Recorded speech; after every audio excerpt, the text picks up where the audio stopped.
നമസ്കാരം, മലയാളി വാർത്തയിലേക്ക് സ്വാഗതം. വേടനെ തപ്പി വല വിരിച്ചിരിക്കുകയാണ് പോലീസ്. പക്ഷേ വേടൻ പല പരിപാടികളിലും പൊതുവേദികളിലൊക്കെ പങ്കെടുക്കുന്നുണ്ട്.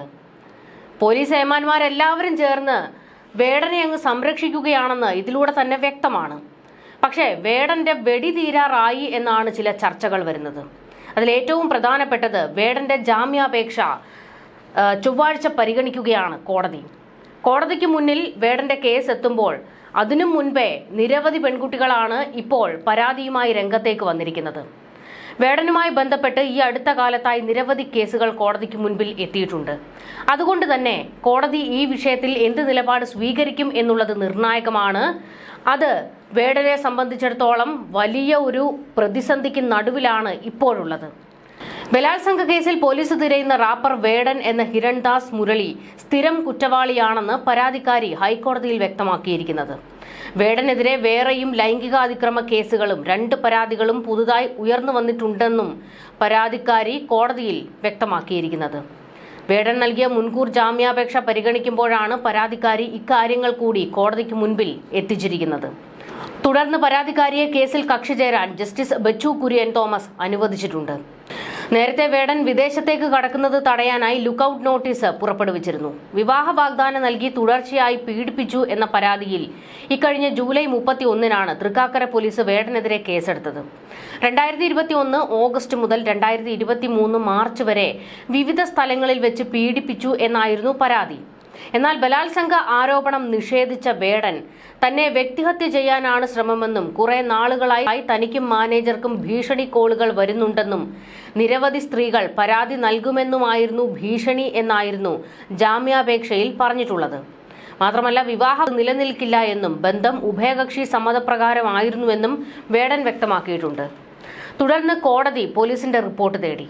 പോലീസ് റിപ്പോർട്ട് ചൊവ്വാഴ്ച പരിഗണിച്ചേക്കും. ഇവിടെ വേടന് മാത്രമല്ല പ്രതിസന്ധി, പരാതിക്കാരിക്കും പ്രതിസന്ധി വളരെ കൂടുതലാണ്. ഇത് പരാതി ജനുവിനല്ല എന്നുണ്ടെങ്കിൽ തുടർ നടപടി ഈ യുവതി നേരിടേണ്ടി വരും.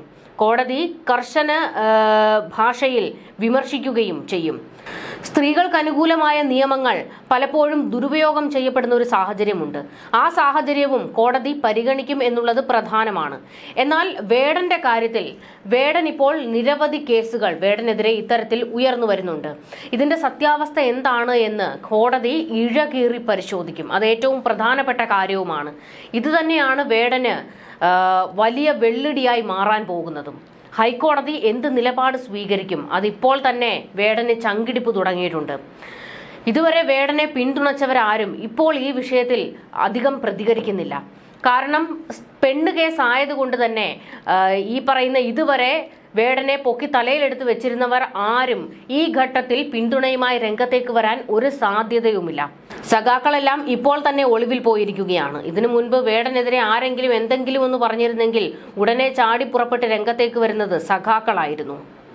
പക്ഷേ ഈ വിഷയത്തിൽ സഖാക്കൾ ഒരക്ഷരം പറയാതെ ഓടി ഒളിക്കുകയാണ്. അല്ലെങ്കിൽ തന്നെ സഖാക്കൾക്ക് നേരെയുള്ള പെണ്ണ് കേസുകൾ തട്ടിയിട്ടും മുട്ടിയിട്ടും CPM-ന് നടക്കാൻ വയ്യ. ഇനി ഇതുകൂടി എടുത്ത് തലയിൽ വെക്കാൻ CPM തയ്യാറാകില്ലല്ലോ.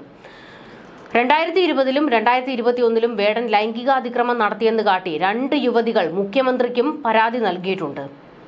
ഈ വിഷയവും പരാതിക്കാരി കോടതിയെ അറിയിച്ചിട്ടുണ്ട്. ഇത് DGPക്ക് കൈമാറിയതായാണ് താൻ മനസ്സിലാക്കുന്നതെന്നും പരാതിക്കാരി കോടതിയിൽ വ്യക്തമാക്കിയിരിക്കുന്നത്. ഇത്തരത്തിൽ ഒട്ടേറെ പേരാണ് വേടനെതിരെ പരാതി ഉന്നയിക്കുന്നതെന്നും അവർ വെളിപ്പെടുത്തുന്നു. എന്നാൽ ഓരോ പരാതിയും അവയുടേതായ മെറിറ്റിൽ വേണം പരിശോധിക്കാനെന്ന് കോടതി അഭിപ്രായപ്പെട്ടിട്ടുണ്ട്. തുടർന്ന് പരാതിക്കാരിയെ കേസിൽ കക്ഷി ചേരാൻ അനുവദിക്കുകയും ചെയ്യുകയായിരുന്നു. ഹൈക്കോടതിയിൽ സമർപ്പിച്ച മുൻകൂർ ജാമ്യാപേക്ഷയിൽ തീരുമാനം വന്നാൽ മാത്രമേ വേടനെ അറസ്റ്റ് ചെയ്യുന്ന നടപടികളിലേക്ക് കടക്കൂ എന്നാണ് കേരള പോലീസ് വ്യക്തമാക്കുന്നത്. മുഖ്യമന്ത്രിയുടെ ഓഫീസിലും വേടനെതിരായി പരാതി എത്തിയിട്ടുണ്ട്. ഇതിലും അന്വേഷണം നടത്തേണ്ട സാഹചര്യമാണ് ഇപ്പോൾ സംജാതമാകുന്നത്. സ്ത്രീപക്ഷ സർക്കാരും പാർട്ടിയും ആയതുകൊണ്ട് തന്നെ ഈ പരാതികൾ തള്ളിക്കളയാൻ സഖാക്കൾക്ക് കഴിയില്ല. വേടനെതിരെ പരാതി നൽകിയവരിൽ ഒരാൾ ദളിത് സംഗീതത്തിൽ ഗവേഷണം നടത്തുന്നയാളാണ്. വേടന്റെ അത്തരം പാട്ടുകൾ കേട്ടാണ് വേടനെ വിളിച്ചതും പരിചയപ്പെട്ടതും. ആ പരിചയം സൗഹൃദമായി. അതിനുശേഷം പലയിടങ്ങളിൽ വെച്ച് പീഡിപ്പിച്ചു എന്നാണ് പരാതിയുള്ളത്. രണ്ടാമത്തെ പരാതിക്കാരിയും കലാരംഗവുമായി ബന്ധമുള്ള ആളാണ്. വേടനോട് ആരാധന തോന്നിയാണ് പരിചയപ്പെട്ടത്. ഫോണിൽ വിളിച്ച് പരിചയപ്പെട്ട ശേഷം ആദ്യമായി കണ്ടപ്പോൾ തന്നെ പീഡിപ്പിച്ചുവെന്നും പെൺകുട്ടിയുടെ പരാതിയിലുണ്ട്. 2020 ഇക്കാര്യമെന്നും പരാതിക്കാരി വ്യക്തമാക്കിയിട്ടുണ്ട്. ഇമെയിലായി നൽകിയ പരാതിയിൽ കുറച്ച് വിവരങ്ങളെ ഉൾപ്പെടുത്തിയുള്ളൂ. മുഖ്യമന്ത്രിയെ നേരിൽ കാണണമെന്നും കൂടുതൽ തെളിവുകൾ കൈമാറാനുണ്ടെന്നുമാണ് പരാതിയിൽ പറഞ്ഞിരിക്കുന്നത്. അതേസമയം പരാതിക്കാരികളെ മുഖ്യമന്ത്രി നേരിൽ കാണാൻ സാധ്യതയില്ല. പരാതി നിലവിൽ കേസ് അന്വേഷിക്കുന്ന പോലീസിന് കൈമാറിയേക്കും. അങ്ങനെയെങ്കിൽ വേടന് കൂടുതൽ കുരുക്കാണ് ഒരുങ്ങുന്നത്. ഈ രണ്ടുപേരും നേരത്തെ വേടനെതിരെ മീടു ആരോപണവും ഉന്നയിച്ചവരാണ്. നിലവിൽ കഴിഞ്ഞ മാസം 31-ന് യുവ ഡോക്ടർ നൽകിയ ബലാത്സംഗ പരാതിയിൽ പോലീസ് വേടനെതിരെ കേസെടുത്തിട്ടുണ്ട്. വിവാഹ വാഗ്ദാനം നൽകി പീഡിപ്പിച്ചു എന്നായിരുന്നു ആ പരാതിയും.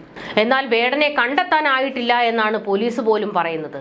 ഒളിവിൽ പോയ ഇയാൾക്കെതിരെ ലുക്കൌട്ട് സർക്കുലർ പുറത്തിറക്കുകയും ചെയ്തിട്ടുണ്ട് എന്നൊക്കെ പോലീസ് വലിയ ഗീർവാണം അടിക്കുകയാണ്. പക്ഷേ വേടൻ ഇപ്പോഴും പല വേദികളിലും പങ്കെടുക്കുന്നുണ്ട്. ഇത് പോലീസ് കാണുന്നില്ലേ എന്നുള്ളതാണ് ഏറ്റവും പ്രധാനപ്പെട്ട ചോദ്യം.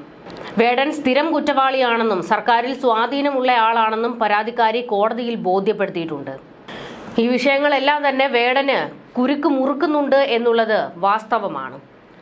ഹൈക്കോടതി എന്ത് നിലപാട് സ്വീകരിക്കും? ഹൈക്കോടതിയുടെ തീരുമാനമാണ് ഇനി വേടന്റെ ഭാവിയും ഭൂതവും ഒക്കെ തീരുമാനിക്കുന്നത്. ന്യൂസ് ഡെസ്ക് മലയാളി വാർത്ത.